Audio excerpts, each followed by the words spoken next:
Nous avons ensuite, toujours dans le cadre de la transition écologique, le soutien à une association qui s'appelle Sens Solidaire. Je vais laisser Robert Burniard vous présenter la délibération.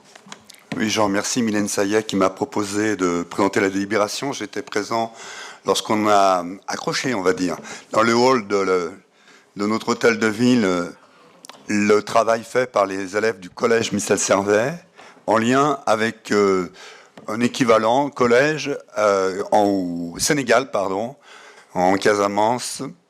Et donc, Sens Solidaire a été porteur de ce travail.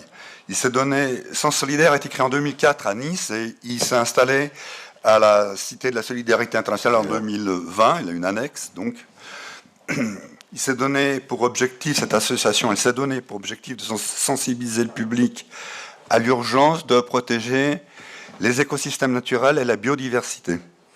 Donc elle met en œuvre des actions d'éducation au développement durable au niveau local et soutient des projets de développement durable à l'international. Il y a des volontaires internationaux qui interviennent dans différents pays. J'avais discuté avec leurs représentants et je leur ai même téléphoné avant ce soir, au Sénégal, en Côte d'Ivoire, encore en autres pays d'Afrique. Ils interviennent au Pérou, en Amérique latine, en Asie, ils interviennent au Sri Lanka et en Indonésie. Là, le projet, c'était de faire travailler les élèves des deux collèges sur l'impact climatique, le terme exact de l'exposition, je vais peut-être le retrouver, c'était de la Haute-Savoie à la Casamance, comprendre la crise climatique.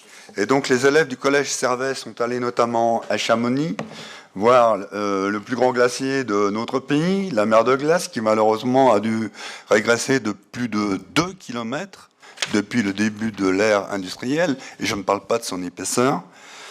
Et les élèves du collège de Casamance ont travaillé sur la mangrove. Moi, j'ai un peu...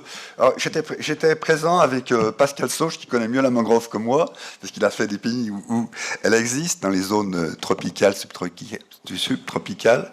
Juste un mot quand même sur la mangrove, parce que c'est un milieu assez extraordinaire en termes de... C'est un écosystème de biodiversité assez incroyable. Poissons, mollusques, oiseaux. Deuxièmement... il a un rôle de captage du CO2, on est en plein dans le sujet. Je lisais ça, c'est entre 4 et 10 fois ce que fait une forêt. C'est-à-dire ça dépend de la constitution de la forêt. Ça capte 4 à 10 fois de plus de CO2 par an qu'une forêt ordinaire. On a fait la journée internationale de la forêt il y a quelques jours, le 21 mars, et il y a une journée internationale de la mangrove, parce que c'est un écosystème très présent dans le monde, qui est le 26 juillet. Donc c'est très important. Et dernière chose, la mangrove, vous avez dû voir des images ou des vidéos, on voit, il y a plusieurs arbres, mais le plus emblématique, c'est le palétuvier. On voit des racines qui sortent comme ça en hauteur, et ça joue un rôle très important de protection des côtes aussi, contre les courants marins, contre l'érosion. Donc c'est quelque chose qui est très important, qui est très attaqué. Là aussi, j'ai regardé, en 20 ans, il y a 35% de la mangrove mondiale qui a disparu. Quand on parle de l'accélération, de l'urgence climatique, ce sont aussi différents points comme ça dont il faut être vraiment conscient, parce que les gens vont prendre du bois là-bas pour l'alimentation, pour chauffer.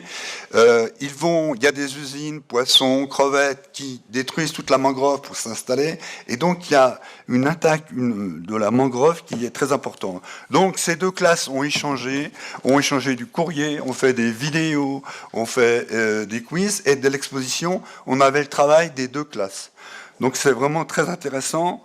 Et Sens Solidaire donc prend place dans les associations qui peuvent nous aider à sensibiliser l'ensemble de la jeunesse de notre ville au changement climatique. Il y a une demande de subvention pour financer, ils vont continuer à travailler sur la mer de glace. J'ai oublié de le dire, ce sont les éco-délégués du collège Michel Servet qui travaillent là-dessus. Et la dernière, la 4e couverture de notre gym mettait en valeur le travail de cette professeure. Et moi, je suis content d'avoir des gens comme ça, parce qu'au-delà de leur travail professionnel, ils ont un vrai engagement, et c'est très important. Et donc, avec l'appui de Sens Solidaire, ils ont pu monter tout ce travail, et ils ont d'autres projets. Donc, il y a une demande de subvention, Et la subvention demandée servira notamment à financer la sortie à la mer de glace. Je rappelle que Collège Missade Servet et Égalité, Équité, je ne sais pas, est en REP. Donc on ne peut pas demander trouver des financements pour des actions importantes de ce type. Pour faire une sortie à la mer de glace prévue en mai-juin pour les éco-délégués. Ceci était exposé, considérant que la ville souhaite apporter un soutien à l'association du fait notamment de son implication auprès du public scolaire et de son action sur le territoire alsacien pour promouvoir le développement durable et la solidarité. Il est proposé au conseil municipal de verser une subvention de 2 000 € à l'association Sens Solidaire au titre de l'année 2023. Merci. Est-ce qu'il y a des remarques ou des questions sur cette présentation complète faite par Robert Bernard?